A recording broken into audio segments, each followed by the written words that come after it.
আজ দাওয়াত খেতে যাই, এত বড় একটা ঝামেলায় পড়ে গেছি। লাস্টে যা হলো। হ্যালো এভরিওয়ান, আজ নান্দিয়া মানে আমার এক নানু বাড়ি শূন্যতে খাকনার অনুষ্ঠান ছিল। আমি কাল রাতেই চলে আসছিলাম, তাই আজ সকালটা এখানে শুরু করতে হলো। সকাল সকাল দেখি নানা ভাইরা সব কাজ কামে ব্যস্ত। আমি একটু ঘোরাঘুরি করে সকালে খাবারটা খেয়ে নিলাম। তারপরেই দেখা হয়ে গেল আমার মতো একটা কন্টেন্ট ক্রিয়েটরের সাথে।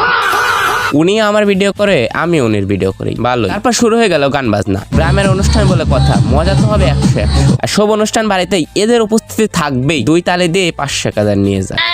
তারপর দেখি কাটিং বয়ের গোসল আর গায়ে হলুদের জন্য নিয়ে আসতেছে। ওইখানে শুরু হয় আর এক মজা, সব মুরব্বী নানীদের নাচ গানের উৎসব।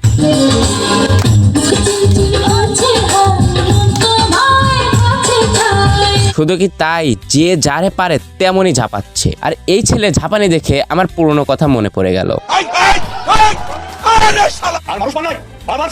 আমার ভাবিরাও আমার ঠিক এমন করেই ঝাঁপাইছিল। এই বাড়িতে তেমন ঝাঁপানোর মানুষ নাই, থাকলেও সমস্যা নাই, একদম সেফ জোনে আছি। এসব শেষ করে শুরু হয় খাওয়া দাওয়ার পর্ব। আমিও ফ্রেশ হয়ে রেডি হয়ে গেছি। তারপর মামাদের সাথেই খাইতে বসছিলাম। আর খাওয়ার সময় দেখি লোকজনের সিরিয়াল লাইগা গেছে। খাওয়া দাওয়া শেষ করে মামার লাগিয়ে দিছে এইখানে টেবিলে।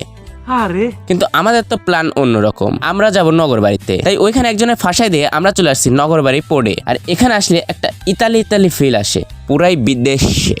ওইখানে একটু ঘোরাঘুরি করতেই দেখি আকাশে মেঘ, শুধু কি মেঘ, প্রচন্ড বাতাস। তাই তাড়াতাড়ি করে বেরিয়ে যাচ্ছি বাড়ি যাবো বলে, কিন্তু সেটাও আর হলো না, রাস্তায় আটকা পড়ে গেছি। তো এই ছিল আজকের ভিডিও, দেখা হবে নেক্সট ব্লগে। Bye bye.